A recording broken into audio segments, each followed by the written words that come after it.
ನಮಸ್ತೆ ನವಕರ್ನಾಟಕ ಟಿವಿಗೆ ಸ್ವಾಗತ. ನವಕರ್ನಾಟಕ ಟಿವಿ ಜನಪರ ನ್ಯಾಯಪರ.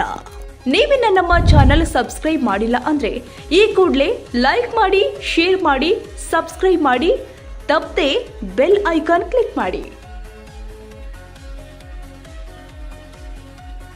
ರಾಮನಗರದ ಮಾದಪಟ್ಟಣ ಗ್ರಾಮದ ಬಳಿಯ ಕಾವೇರಿ ಕ್ರಷರ್ನಲ್ಲಿ ನಡೆದ ದುರಂತದಲ್ಲಿ 7 ಮಂದಿ ಕೂಲಿ ಕಾರ್ಮಿಕರು ದಾರುಣವಾಗಿ ಮೃತಪಟ್ಟಿದ್ದಾರೆ.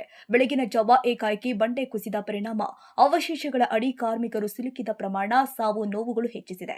ಅವಘಡದಲ್ಲಿ ಮೃತಪಟ್ಟವರನ್ನ ರಾಮು ರಾಜ್ಪಾಲ್ ಸಿಂಗ್, ಸತ್ಯನಾರಾಯಣ ಸಿಂಗ್, ರಾಮಾವತಾರ್ ಸಿಂಗ್, ರಾಜೇಂದ್ರ ಪ್ರಸಾದ್, ನೂಹರ್ ಸಿಂಗ್ ಮತ್ತು ಭುವನೇಶ್ವರ್ ಸಿಂಗ್ ಅಂತ ಗುರುತಿಸಲಾಗಿದೆ.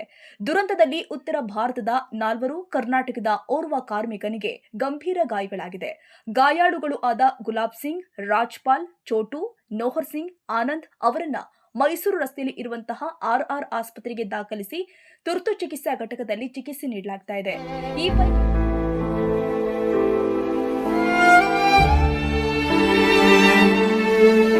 ಈ ಪೈಕಿ ಓರ್ವ ಕೂಲಿ ಕಾರ್ಮಿಕನ ಸ್ಥಿತಿ ಗಂಭೀರವಾಗಿದೆ ಎನ್ನಲಾಗ್ತಾ ಇದೆ.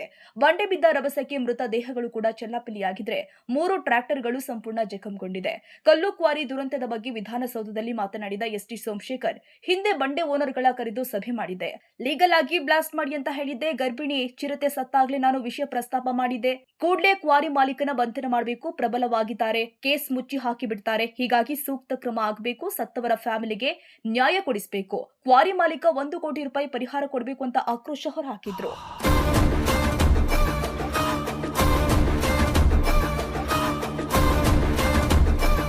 8:30-9 ಗಂಟೆಗೆ ನನಗೆ ಮಾಹಿತಿಯನ್ನು ಕೊಟ್ಟರು.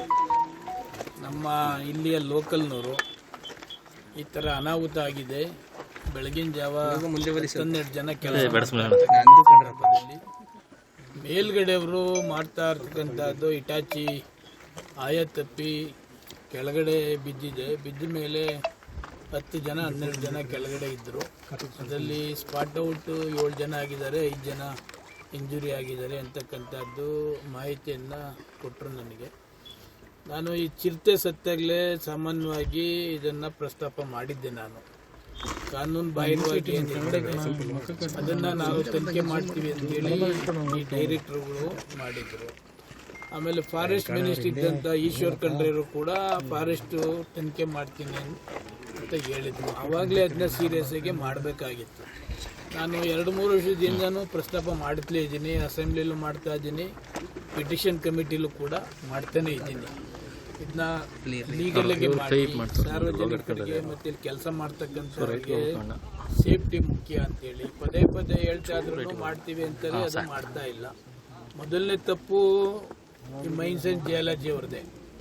ಅವರು ಅದನ್ನು ಕಾನೂನು ಕರೆಕ್ಟಾಗಿ ಹ್ಯಾಂಡ್ಲ್ ಮಾಡಬೇಕಾಗಿತ್ತು ಅಂತ ಅನ್ನಿಸ್ತದೆ.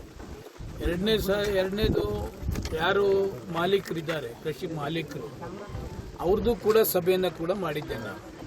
ಸಭೆ ಮಾಡಿ ಈಗ ಶಿಫ್ಟ್ ಮಾಡುವಾಗ ಧೂಳು ಬರ್ತದೆ, ಮತ್ತೊಂದು ಬರ್ತದೆ. ಆಮೇಲೆ ಈ ಗಣಿ ಸುತ್ತಮುತ್ತ ಹಳ್ಳಿಗಳಿಗೆಲ್ಲ ಕೂಡ ನಾನು ಟೂರ್ ಮಾಡಿದ್ದೆ. ಎಲ್ಲ ಇವ್ರ ಜೊತೆಲೂ ಕೂಡ ಸಭೆ ಮಾಡಿ ಅವ್ರಿಗೇನು 25,000 30,000 ಏನೇನು ಕೊಡ್ತಾಯಿದ್ರು, ಅದರದ್ದು ಇಂಪಾರ್ಟೆಂಟ್ ಅಲ್ಲ. ನೀವು ಸೇಫ್ಟಿ ಮಾಡಿ. ಈ ಸುತ್ತಮುತ್ತ ನೋಡಿ, ನೀವೇ ನೋಡ್ತಾ ಇದ್ದೀರಿ, ಯಾವ ಜಮೀನು ಕೂಡ ಬೆಳೆಯುವಂಗೆ ಇಲ್ಲ. ಆಮೇಲೆ ಹಸುಗಳು, ಕರುಗಳು ಬೇಕಾದಷ್ಟು ಸತ್ತೋಗಿರ್ತಕ್ಕಂಥದ್ದು 7-8 ವರ್ಷದಿಂದ ಕಾಡು ಪ್ರಾಣಿಗಳು ಎಲ್ಲ ಕೂಡ ಬೇಕಾದಷ್ಟಿದೆ. ಆದರೂ ನಾವು ಅಸೆಂಬ್ಲಿಲಿ ಗಲಾಟೆ ಮಾಡಿ ಬೇಜಾರು ಮಾಡಿದ್ರೂ ಕೂಡ ಇವರು ಎಚ್ಚೆತ್ಕೊಂಡಿಲ್ಲ.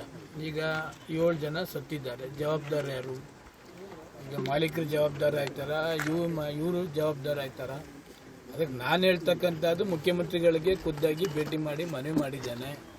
ಮೈನ್ಸ್ ಆ್ಯಂಡ್ ಜಿಯಾಲಜಿ ಅಧಿಕಾರಿಗಳನ್ನು ಕೂಡ ನೀವು ಟಾರ್ಗೆಟ್ ಮಾಡಬೇಕಾಗ್ತದೆ. ಅವರಿಷ್ಟೆಲ್ಲ ಲೀಗಲ್ಗೆ ಮಾಡ್ತಕ್ಕಂಥದ್ದಕ್ಕೆ ಅವಕಾಶ ಕೊಡದೇನೆ ಇಲ್ಲೀಗಲ್ಗೆ ಮಾಡಿರ್ತಕ್ಕಂಥದ್ದು ಕೂಡ ಕೋಟ್ಯಾಂತರ ರೂಪಾಯಿ ರಾಯಲ್ಟಿನೂ ಕೂಡ ಸರ್ಕಾರಕ್ಕೆ ಮಿಸ್ಯೂಸ್ ಆಗ್ತದೆ ಅಂತಕ್ಕಂಥದ್ದು ಕೂಡ. ಆಮೇಲೆ ಪ್ರಿಕಾಷನರಿ ತೆಗೆದುಕೊಳ್ಳದೆ ಅಲ್ಲಿಂದ ಮೇಲ್ಬಿದ್ದು 7 ಜನ ಕಾರಣಕರ್ತರಾದಂಥ ಯಾರೇ ಆಗಲಿ ನೀವು ಅವ್ರನ್ನ ಅರೆಸ್ಟ್ ಮಾಡಬೇಕು. ಇವತ್ತೆಷ್ಟು ಟೈಮು? 1:26 ಬೆಳಗ್ಗೆ 7 ಗಂಟೆಗೆ ಅನಾಹುತ ಆಗಿದೆ. ಅನಾಹುತ ಆಗಿದ್ರೂ 7:15 ಗಂಟೆಗೆ ಇನ್ನೂ ಆ ಬಂಡೆ ಮಾಲೀಕರನ್ನ ಅರೆಸ್ಟ್ ಮಾಡಲಿಲ್ಲ ಅಂದರೆ ಯಾರು ಜವಾಬ್ದಾರಿ ತಗೊಳ್ತಾರೆ? ಅರೆಸ್ಟ್ ಮಾಡಬೇಕಲ್ವಾ? ಅರೆಸ್ಟ್ ಮಾಡಿ 7 ಜನ ಸಾವು ಕಾರಣಕರ್ತರಾದ್ರನ್ನ ಎಷ್ಟೇ ಬಲಿಷ್ಠ ಅದನ್ನು ಅರೆಸ್ಟ್ ಮಾಡಲಿಲ್ಲ ಅಂತಂದ್ರೆ ಸರ್ಕಾರಕ್ಕೆ ತಪ್ಪು ಮೆಸೇಜ್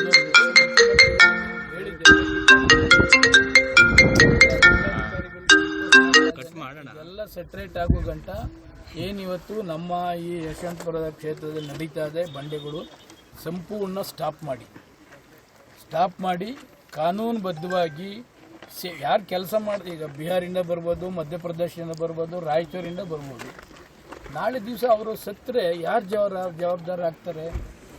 1 ಗಂಟೆ ಆದ್ರೂ ಯಾವನ್ ಮಾಲೀಕ ಇರ್ತಾನೆ ಅವನ್ನ ಅರೆಸ್ಟ್ ಮಾಡಲಿಲ್ಲ.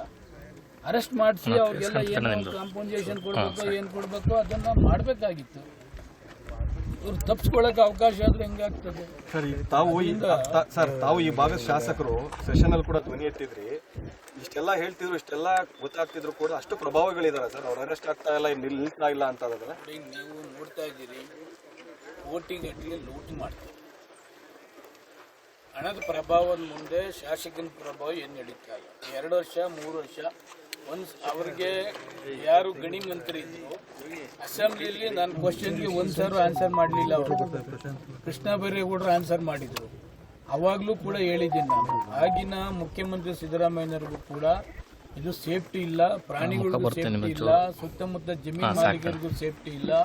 ಇದು ಫಸ್ಟ್ ಸೇಫ್ಟಿ ಮಾಡಿಸಿ ಲೀಗಲ್ಗೆ ಅಂತಕ್ಕಂಥದ್ದನ್ನು ಕೂಡ ಆದಂಥ ತಕ್ಷಣದಲ್ಲಿ ಚಿರತೆ ಆದಂಥ ಏನು ಫಾರೆಸ್ಟ್ ಮಿನಿಸ್ಟ್ರು ಆದೇಶ ಮಾಡಿದ್ರು ತನಿಖೆ ಮಾಡ್ತೀನಿ ಅಂತ.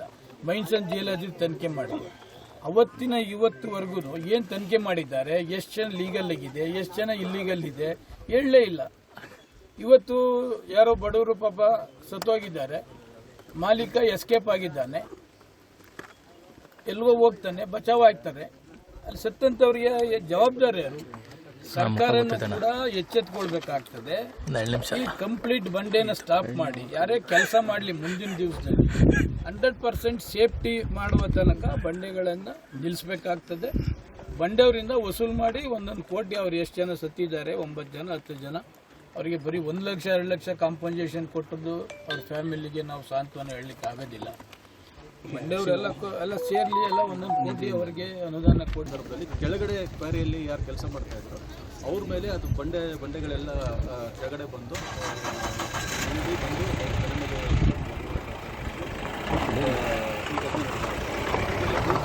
ಕೆಳಗಡೆ ಕೆಲಸ ಮಾಡ್ತಕ್ಕಂಥದ್ದು 16 ಜನ. 16 ಜನದಲ್ಲಿ ಈಗ 7 ಜನದ್ದು ಸಾವಾಗಿದೆ.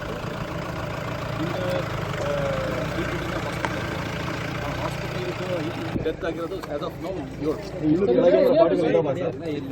ಈ 7 ಜನದಲ್ಲಿ 5 ಜನ ಮಧ್ಯಪ್ರದೇಶ, ಒಬ್ಬ ಅದರಲ್ಲಿ ಛತ್ತೀಸ್ಗಢ, ಇನ್ನೊಬ್ಬ ಕರ್ನಾಟಕದ ಯಾದಗಿರಿ ಡೆತ್ ಆಗಿರೋದು. ಇನ್ನೂ ಏನಾದ್ರು ಬಾಡಿ ಇಲ್ಲ, ಸೋ ಫಾರ್ ಡೌಟ್ ಇದೆ, ಬಟ್ ಆದರೂ ಚೆಕ್ ಮಾಡ್ತಾ ಇದ್ದೀವಿ. ಆಸ್ ಆಫ್ ನೌ ನಮ್ಗೆ ಗೊತ್ತಿರೋ ಪ್ರಕಾರ 7 ಡೆತ್ ಆಗಿರೋದು, 7 ಬಾಡಿಗಳು ಅದಕ್ಕೆ ಮಾಲೀಕರಿಗೆ ನೋಡಿ 2 ಕ್ರಷರ್ಗಳಿದೆ. ನೀವು ನೋಡೋ ಮೇಲ್ಗಡೆ ಒಬ್ರಿಗೆ ಸೇರುತ್ತೆ, ಅದು ಕೆಳಗಡೆ ಒಬ್ರಿಗೆ ಸೇರುತ್ತೆ. ನೇಮ್ಸ್ ಏನು ಗೊತ್ತಾಗುತ್ತೆ? ಮೇಲ್ಗಡೆ ಅದು ಯಾವುದು ಬಸವೇಶ್ವರ ಸ್ಟೋನ್ ಕ್ರಷರ್ಸ್ ಅಂತ, ಕೆಳಗಡೆ ಉದಯ್ ಸ್ಟೋನ್ ಕ್ರಷರ್ಸ್ ಅಂತ. ಎರಡು ಬೇರೆ ಬೇರೆ. ಈಗ ಅನ್ಫಾರ್ಚುನೇಟ್ ಅದು ಬಾರ್ಡ್ರಲ್ಲಿ ಇಬ್ಬರು ಕೆಲಸ ಮಾಡ್ತಾ ಇರೋದ್ರಿಂದ ಈ ಘಟನೆ ನಡೆದಿದೆ. ಈಗ ನಾವು ಮೈನ್ಸ್ ಅಂಡ್ ಜಿಯಾಲಜಿ ಜೊತೆಗೆ ನಾವೆಲ್ಲ ಅದು ನೋಡ್ತೀವಿ, ಏನು ಅವ್ರದ್ದೆಲ್ಲ ಲೈಸೆನ್ಸ್ ಇದೆಯಾ ಇಲ್ವಾ ಅಂತ ಡಾಕ್ಯುಮೆಂಟ್ಸ್ ಎಲ್ಲ ಚೆಕ್ ಮಾಡಿ ಮುಂದಿನ ನಾವು ತನಿಖೆ ಮಾಡ್ತೀವಿ. ಸರ್, ಬಫರ್ ಝೋನ್ಗಳನ್ನ ಬಿಡದೇ ಇರೋದಕ್ಕೆ ಕಾರಣ ಅಂತ ಸ್ಥಳೀಯರು ಹೇಳ್ತಾರೆ ಸರ್. ಅಂದ್ರೆ ಬಫರ್ ಝೋನ್ಗಳನ್ನ ಸರಿಯಾಗಿ ನಿಯಮ ಉಲ್ಲಂಘನೆ ಮಾಡದೆ ಬಿಡದೆ. ನೋಡಿ, ಇದು ನೀವು ಮೈನ್ಸ್ ಅಂಡ್ ಜಿಯಾಲಜಿ ಅಂತ ಕೇಳಬೇಕಾಗ್ತದೆ, ನಮಗೆ ಗೊತ್ತಿರೋದಿಲ್ಲ. ಬಟ್ ಇದು ಆಸ್ ಆಫ್ ನೌ ಈಗ ನಾವು ಇದು ಏನು ತನಿಖೆನ ಇದಿರೋದು ಎಲ್ರಿಗೂ ನೋಡಕ್ಕೆ. ನೀವು ಬಂಡೆ ಜಾರಿ ಸರ್, ಮೇಲ್ಭಾಗದಲ್ಲಿ ಕೆಲಸ ಮಾಡ್ತಿದ್ರು, ಕೆಳಗೆ ಕೆಲಸ ಮಾಡ್ತಿದ್ರು, ಅಲ್ಲಿ ಮಾಡ್ತಿರೋದ್ರಿಂದನೇ ಇದಾಗಿರೋ ಅಂತ ಹೇಳ್ತಿರಲ್ಲ ಸರ್. ಅಚಾತುರ್ಯ ಆಗ್ಬಾರ್ದಾಗಿತ್ತು ಸರ್, ಆಗ್ಬಾರ್ದಿತ್ತು, ಆಗಿದೆ ಸರ್. ಆದ್ರೆ ಇವು ನೆಗ್ಲಿಜೆನ್ಸ್ ಇಲ್ಲಲ್ವಾ? ಇದರಲ್ಲಿ ಬಫರ್ ಝೋನ್ ಅನ್ನೋದು ಪ್ರತಿ ಕ್ವಾರಿನಲ್ಲೂ ಇದೆ. ಈಗ ಬಫರ್ ಝೋನ್ನ ಬಿಟ್ಟು ಇವರು ಕೆಲಸ ಮಾಡೋರು ಅನ್ನೋದಕ್ಕೆ ಇಲಾಖೆಯವ್ರದಿಂದ ಮಾಹಿತಿ, ಆಮೇಲೆ ಅದೇನು ಅಕ್ಷಾಂಶ ರೇಖಾಂಶ ಅಂತ ಇದೆ, ಅದರಿಂದ ಅದನ್ನು ತಪಾಸಣೆ ಮಾಡಿದಾಗಲೇ ಗೊತ್ತಾಗೋದು. ಸರ್ ಈಗ ಲೀಸ್ ಆಗಿದ್ದವರೇ ನಡೆಸ್ತಿದ್ದ ಇಲ್ಲ ಲೀಸ್ ಹೋಲ್ಡರ್ಸ್ ಆ ಕಡೆದು ಯಾರ್ದು ಸರ್? ಆ ಕಡೆದು ಬೇರೆ ಇನ್ನೊಂದು ಲೀಸ್ ಅದು ಯಾರ್ದು ಸರ್? ಅದು ಅವರು ಕೆಲಸ ಮಾಡ್ತಾ ಇಲ್ಲ. ಅಲ್ಲ ಯಾರ್ದು ಸರ್? ಆ ಕಡೆ ಯಾರು ಸರ್? ಅದು ಯಾರು ಅಂತ ಗೊತ್ತಿಲ್ಲ. ಇದು ಯಾರ್ದು ಸರ್? ಇದು ಯಾರು ಕಾವೇರಿ ಕ್ರಷರ್ ಓನರ್ಸ್ ಯಾರು ಗೊತ್ತಿಲ್ಲ ನಿಮಗೆ? ಓನರ್ ಹೆಸರು ಗೊತ್ತಿಲ್ಲ. ಅದರಿಂದ ಯಾರು ಇಲ್ಲಿ ಲೀಸ್ ನಂಬರ್ ಇದೆ, ಆಮೇಲೆ ಮಾಹಿತಿ ಪೂರ್ತಿ ಇಲಾಖೆನಲ್ಲಿ ಇದೆ. ಯಾಕಂದ್ರೆ ಇಲ್ಲಿ 16 ವರ್ಷದಿಂದ ಕೆಲಸ ಮಾಡಿರೋದ್ರಿಂದ ಎಲ್ಲ ಮಾಹಿತಿಗಳು ಇದಾವೆ. ಎಲ್ಲ ಗಣಿಗಾರಿಕೆ ಲೈಸೆನ್ಸ್ ಇದೆ. DGMS ಎಷ್ಟು ಚೆನ್ನಾಗಿ ಗೊತ್ತಾಗಿದೆ.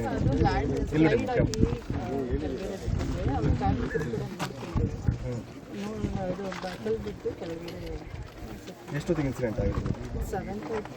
ಜೋರಾಗಿ ಮಾತಾಡಿ ಮೇಡಮ್. ಸ್ವಲ್ಪ ಜೋರ ಮಾತಾಡಿ. ಕೇಳಿಸ್ತಾ ಜೋರಾಗಿ ಮಾತಾಡಿ. ಎಷ್ಟು ಜನ ಕಾರ್ಮಿಕರು ಕೆಲಸ ಮಾಡ್ತಿದ್ರು? ಇಲ್ಲಿ ಎಷ್ಟು ಜನ ಇದ್ರು ಮೇಡಮ್? 12 ಜನ, ಅದರಲ್ಲಿ 7 ಜನ ಸತ್ತಿದ್ದಾರೆ, 5 ಇಂಜುರಿ ಆಗಿದೆ. ಯಾರು ಬೇರೆ ಏನೋ ಯಾರು ಇರಲಿಲ್ಲ ಮೇಡಮ್.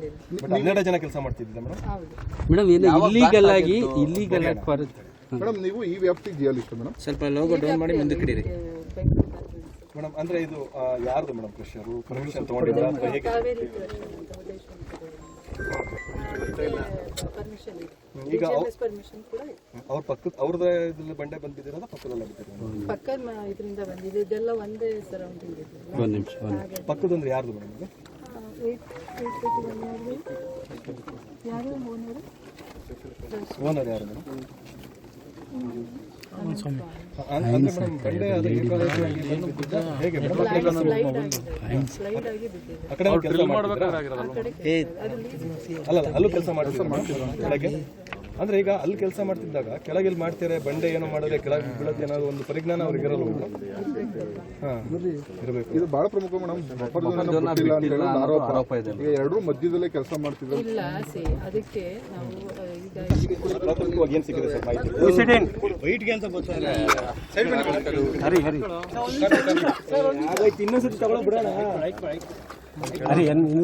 ಈ ಕಾರ್ಮಿಕರು ಕೆಲಸ ಮಾಡೋ ಸಂದರ್ಭದಲ್ಲಿ ಮೇಲಿನಿಂದ ಕಲ್ಲು ಬಂಡೆ ಜಾರಿ ಒಂದು ದುರ್ಘಟನೆಯಲ್ಲಿ ಸುಮಾರು 7 ಜನ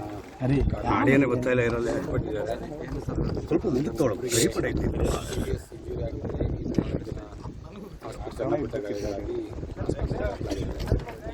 ತುಂಬ ದುರದೃಷ್ಟಕರ ಘಟನೆ ಇವತ್ತು ನಡೆದಿದೆ.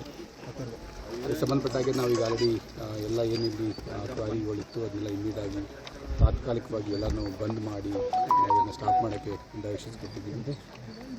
ಯಾರು ಮೃತರಾಗಿದ್ದಾರೆ ಕಾರ್ಮಿಕರು ಕ್ವಾರಿ ಓನರ್ಸ್ಗಳಿಂದ ತಲಾ 10 ಲಕ್ಷ ಅವರಿಗೆ ಪರಿಹಾರ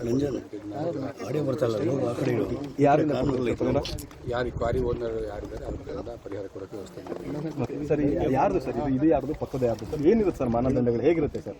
ಅಟ್ ಎ ಟೈಮ್ ಕೆಲಸ ಮಾಡಬೇಕಾದ್ರೆ ನಾವು ಬಂದ ಸಂದರ್ಭ ಅಟ್ ಎ ಟೈಮ್ ಅಟ್ಯಾಚ್ ಇದೆ. ಹೇಗಿರುತ್ತೆ ಸರ್ ಮಾನದಂಡಗಳು ಹೇಗಿರುತ್ತೆ ಸರ್? ಬೆಳಗ್ಗೆ 7 ಗಂಟೆಗೆ ಈ ಘಟನೆ ಆಗಿದ್ದೆ. ದುರಂತದಲ್ಲಿ 10 ಜನರ ಪೈಕಿ 8 ಜನ ಸತ್ತಿರುವ ಮಾಹಿತಿ ಬಂದಿದೆ. ಈ ಕ್ವಾರಿ ಬಗ್ಗೆ ನಾನು ಹಿಂದೆ ಸದನದಲ್ಲಿ ವಿರೋಧ ಮಾಡಿದೆ. ಪಿಟೇಷಿಯನ್ ಕಮಿಟಿಯಲ್ಲೂ ಕೂಡ ಪ್ರಸ್ತಾಪ ಮಾಡಿದೆ.